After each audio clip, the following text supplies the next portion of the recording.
अब हम लोग देखते हैं कि सिमेट्रिक और स्क्यू सिमेट्रिक क्या होता है। सिमेट्रिक और स्क्यू सिमेट्रिक मैट्रिक्स। सिमेट्रिक देख लेते हैं। सिमेट्रिक में क्या किया जाता है कि कोई एक मैट्रिक्स रहेगा और उस मैट्रिक्स को हम लोग ट्रांसपोज कर देंगे, ठीक है। तो जैसे ही हम लोग ट्रांसपोज करेंगे तो देखेंगे वही फिर मैट्रिक्स आ गया, ठीक है। तो इसे ही हम लोग क्या कहते हैं, सिमेट्रिक। और स्क्यू सिमेट्रिक में क्या होगा, ऐसे रहेगा और माइनस ई डैश, ठीक है। तो इसको हम लोग कहेंगे जो ये वाला है ये स्क्यू के लिए है, स्क्यू सिमेट्रिक, और ये सिमेट्रिक, यही दोनों कंडीशन रहेंगे। सिमेट्रिक मैट्रिक्स का एग्जांपल देख लेते हैं। जैसे एक कोई मैट्रिक्स दिया हुआ है, ये मैट्रिक्स दिया हुआ है, इसको हम लोग ट्रांसपोज करने जा रहे हैं, मतलब इसको क्या कर रहे हैं, ऐसे लगाने जा रहे हैं, ठीक है। ये रो है और रो को हम लोग क्या करेंगे, ऐसे लगा देंगे, ठीक है। तो इसको उठाया और इसको देखिए ऐसे मैंने लगा दिया, ठीक है। √3 2 3 ये था ऐसे, √3 2 3 ऐसे लगा दिया। फिर इस वाले को उठाया और इसको ऐसे लगा दिया, ठीक है। तो 2 -1.5 -1 इसको ऐसे लगा दिया, तो 2 -1.5 और -1 ऐसे लगा दिया।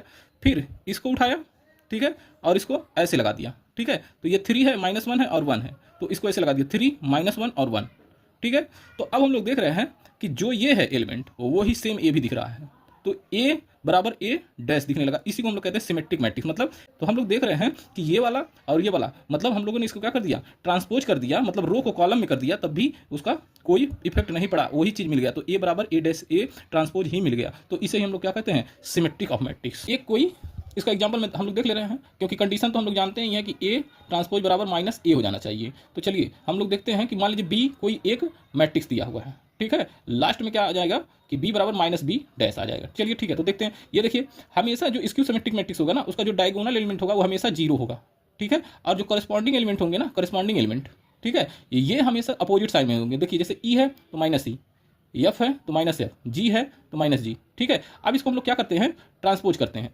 मतलब ये रो है, इसको हम लोग कॉलम बनाते हैं, तो 0e f, फिर इसको हम लोग कॉलम में बनाते हैं, तो -e 0g, तो -e 0g, इसको ऐसे कर दिया, ठीक है, ऐसे, फिर इसको ऐसे कर दिया। फिर इसको उठाया, -f -g और 0, तो -f -g -0, इसको भी ऐसे कर दिया, ठीक है। तो ऐसा करने के बाद हम लोग इसमें से माइनस कॉमन ले लेते हैं। तो हम लोग जैसे ही माइनस कॉमन लेंगे ना, तो सबका साइन क्या हो जाएगा, चेंज हो जाएगा। जो माइनस में वो प्लस में हो जाएगा, और जो प्लस है वो माइनस में हो जाएगा। तो माइनस मैंने यहाँ पे कॉमन लिया, तो हम लोग जैसे माइनस कॉमन लिए तो ये वाले दोनों प्लस हो गए, देखिए।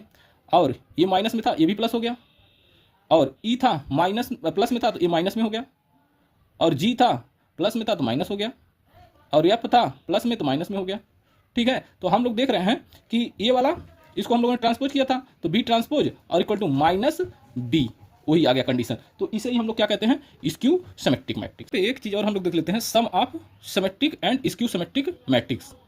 तो यदि हम लोग कभी सिमेट्रिक मैट्रिक्स को और स्क्यू सिमेट्रिक मैट्रिक्स को दोनों को जोड़ेंगे तो कुछ ऐसा रिजल्ट मिलेगा, ए बराबर half A plus A transpose plus half A minus A transpose, ठीक है। तो इसको हम लोग याद रखेंगे कि sum of symmetric and skew symmetric matrix क्या होता है, ए बराबर half A plus A transpose, फिर plus half A minus A transpose. अब इसका लास्ट कंसेप्ट देखते हैं, इनवर्टिबल मैट्रिसेस, ठीक है। इसको ए इनवर्स से हम लोग डिनोट करते हैं।